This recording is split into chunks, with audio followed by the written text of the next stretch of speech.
अस्सलाम वालेकुम नाज़रीन, मैं आपका मेज़बान इत्शाम शामी और आप देख रहे हैं नई आज़ादी। नाज़रीन, एक सहाफ़ी होने के नाते, एक एंकर होने के नाते मैं अपने भाई इमरान रियाज़ ख़ान को जो है वो नहीं भूल सकता, कभी भी नहीं भूल सकता।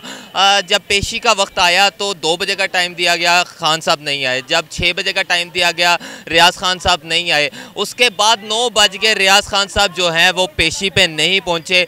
फिर जो है DPO साहब को जो है वो बुलाया गया तो उन्होंने ये कहा कि भाई इमरान रियाज़ ख़ान को हमने अरेस्ट ज़रूर किया था, लेकिन अरेस्ट करने के बाद जो है हम कैंट ले गए, कैंट के बाद हम सियालकोट जेल में ले गए, वहाँ जाके जो है हमने उन्हें रिहा कर दिया। उसके बाद हमें नहीं मालूम कि इमरान रियाज़ ख़ान साहब कहाँ गए और कहाँ नहीं है। अलबत्ता PTI अवाम से पूछता हूँ कि अब क्या होगा? क्या एक सहाफ़ी एक पाकिस्तानी होने के नाते बोल भी नहीं सकता? क्या उसका इतना भी नहीं हक कि वो अपनी आवाज़ को बुलंद कर सके? आए जानते हैं कि PTI के कारकुन इस हवाले से क्या राय देते हैं। अस्सलाम वालेकुम सर। वालेकुम अस्सलाम। सर कैसे हैं आप? अल्हम्दुलिल्लाह अल्हम्दुलिल्लाह। सर एक सहाफ़ी होने के नाते मैं अपने भाई के लिए आवाज़ उठाने आया हूँ। इमरान रियाज़ ख़ान की अगर मैं बात कर लूँ, पिछले 2-3 दिन से वो गायब है, उनका कोई पता नहीं है। जब उनकी पेशी हुई तो पेशी में ये बताया गया कि हमने तो उन्हें सियालकोट जेल से रिहा कर दिया है, उसके बाद का हमें नहीं पता कहाँ पे है। क्या लगता है कि एक सहाफ़ी होने के नाते, एक शहरी होने के नाते बोलने का भी हक़ नहीं है हमें? नहीं, क्यों हक नहीं है? असल वजह यह है कि ये लोग जितना जो भी बात करते हैं ना उस पर झूठ होता है। अब उन्होंने बताया कि हमने रिहा कर दिया है। अब कुछ पहुंचने वाले जिनकी पहुंच है उन्होंने पूछा है कि जी रिहा किया है तो उसकी फ़ोटेज हमें बता दें।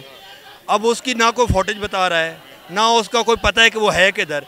अब उसको ऐसी जगह पे लेके गए हैं, वो उसकी कोई पता नहीं चल रहा कि वो किधर है। अब जो भी उसके लिए आवाज़ उठाता है, अगर उसको दबाना चाहते हैं तो वो इनकी सबसे बड़ी बेवकूफ़ी है।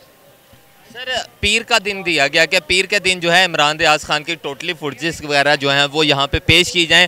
अदरवाइज़ जो है अगर आपके रिकॉर्ड्स या फिर इमरान रियाज़ ख़ान जो है वो नहीं मिलते आपस में, तो जितने भी DPO हैं वो सारे अपने बैच जो हैं यहाँ पे अदालतों में उतार के जाएं। क्या लगता है कि हक मिलेगा?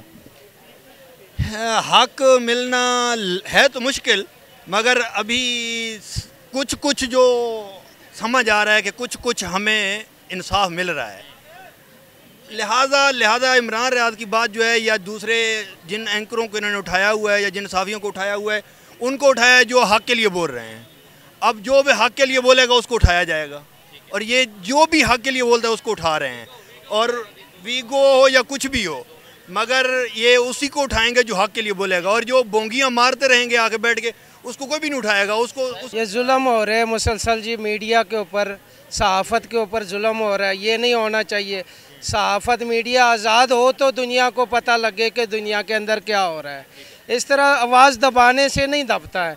अब पता नहीं बेचारे सहाफ़ी जितने भी गिरफ़्तार हुए किस हाल में होंगे। तो लिहाजा हमारी रिक्वेस्ट है कि उनको रिहा किया जाए। वो बेकसूर है क्योंकि वो आवाम की आवाज़ है, तो इसलिए उनसे ज़्यादती हो रही है। सर एक बंदे को आप एयरपोर्ट से गिरफ्तार कर रहे हो, फुटेज बन रही है, वायरल हो रही है, उसके बाद आप अगले दिन कह देते हो कि हमें नहीं पता कि वो बंदा कहाँ पे गया है। ये तरीक़ाकार ही इनका यही है। ये तरीक़ाकार ख़त्म होना चाहिए।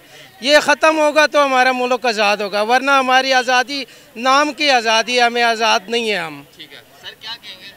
इमरान रियाज़ ख़ान साहब जो है वो लापता हैं। बहुत ज़्यादा ज़्यादती और जुल्म है ये, और या मकबूल साहब को भी इन्होंने, उनके साथ भी ऐसा सलूक हो रहा है। जो भी इस मुल्क में हक़ की बात करता है, ताकि इंसाफ की बात करता है, उसको जो है वो ये अपनी ताकत का मुजाहरा करते हैं। तो ये सरकारी इदारों में ताकत इसलिए तो नहीं होती कि वो आवाम के ऊपर जुल्म करे। मैं आपको बताता हूँ कि कल यहाँ पे एक अमेरिका से एक लेडीज़ आई थी आपकी तरह मीडिया की, इंटरनेशनल मीडिया से। हाँ जी।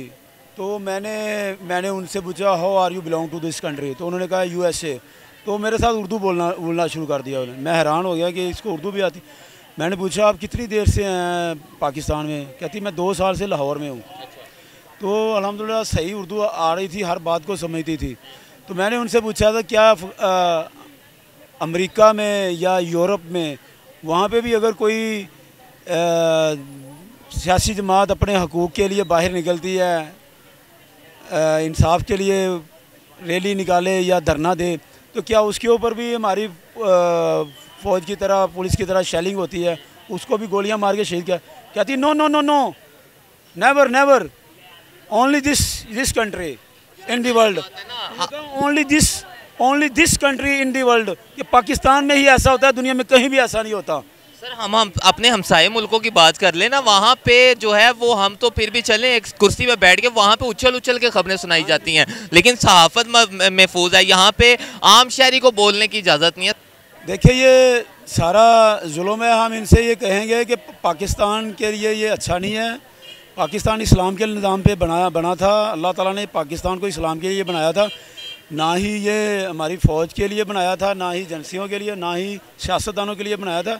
ये इस्लाम के लिए पाकिस्तान को अल्लाह ताला ने बहुत ऊपर लेके जाना है, और जो पाकिस्तान के साथ दुश्मनी करेगा वो अल्लाह ताला उसको तबाह बर्बाद कर देगा। जो इस्लाम के साथ दुश्मनी करेगा, हमारे नबी की शान में गुस्ताखियाँ होती हैं, और तब ये लोग, हमारी ये फ़ौज, हमारी ये एजेंसियाँ और ये हमारे जो सियासतदान हैं, तब उन जुल्म करने वाले मुल्कों को जो नबी की शान में गुस्ताखियाँ करते हैं, फ्रांस वाले हैं, जर्मनी वाले हैं, डेनमार्क वाले, उनके साथ ये टक्कर नहीं लेते, हमारे ऊपर खड़े हो जाते हैं। ना उधर कश्मीर में जुल्म हो रहा है, 75 साल से कश्मीर आज़ाद नहीं करा सकते। मैं चैलेंज करता हूँ पाकिस्तान की फ़ौज को कि अगर आपसे कश्मीर आज़ाद नहीं होता तो आप हमें जो है ना हमारा कोई 40 से 50 हज़ार नौजवान भेज दें, ठीक है। हम पाकिस्तान के जितने भी बेरोज़गार नौजवान हैं, हम उनको इकट्ठा करेंगे और कश्मीर में लेके जाएंगे और उनको ट्रेनिंग देके कश्मीर एक महीने में कश्मीर हम आपको आज़ाद करा के देंगे। ये 75 सालों के माल खाई जा रहे हैं कश्मीर। ठीक है सर, बताइएगा क्या कसूर है हमारा? हमें भी किसी माँ ने पैदा किया है, हम भी किसी माँ के लाल हैं। हम जब बोलते हैं अपने मुल्क की खातिर तो हमारी आवाज़ों को दबाया जा सकता है। इसी तरह हमारे सीनियर सहाफ़ी इमरान रियाज खान साहब उन लापता हैं, उनका कोई पता नहीं, और जब पेशी हुई तो ये कह दिया गया कि हमें नहीं पता जी वो कहाँ पे हैं। सर असल में मसला पता क्या है, यहाँ जो सच बोलता है या सच का साथ देता है ना, उसको दबा दिया जाता है या उसको गायब कर दिया जाता है, ठीक है। अब उसमें ये है कि असल में ना बेसिकली इमरान खान ने पीडीएम को और इन 12 जमातों और इस करप्ट सिस्टम को ना इधर गले से दोनों को पकड़ लिया है, दोनों को गले से पकड़ लिया है। अब उनकी निकल रही है जान, अब उनकी जान निकल रही है, इस वजह से ये फड़फड़ा रहे हैं। ये जो आप देख रहे हैं ना, ये फड़फड़ाना है, ठीक है। ये इन्होंने गले से दबोच लिया खान साहब ने इनको, ठीक है। अब ये ना हिल सकते हैं ना कहीं जा सकते हैं। इस वजह से ये फड़फड़ाना और ये जुल्म और ये ज़्यादती और ये सख्ती जो है ना, ये सिर्फ इस वजह से है। जो यहाँ सच बोलता है या जो हक के साथ बोलता है या जो सही बोलता है, उसको गायब कर दिया जाता है, या उसको पकड़ लिया जाता है या उस पर सख्तियाँ की जाती हैं, ठीक है। लिहाजा इसलिए ये सारे पाकिस्तानियों का जो है ना ये फ़र्ज़ बनता है कि इस करप्ट सिस्टम के, ये सारे लोग यहाँ जो आए हैं ये सब करप्ट सिस्टम के ख़िलाफ़ आए हैं। कोई यहाँ रोटी खाने नहीं आया, यहाँ कोई बिरयानी खाने नहीं आया, ये करप्ट सिस्टम के ख़िलाफ़ आए हैं, ठीक है। वसाइल की सही तकसीम के ख़िलाफ़ आए हैं। जो वसाइल है ना वो सही तकसीम होने चाहिए।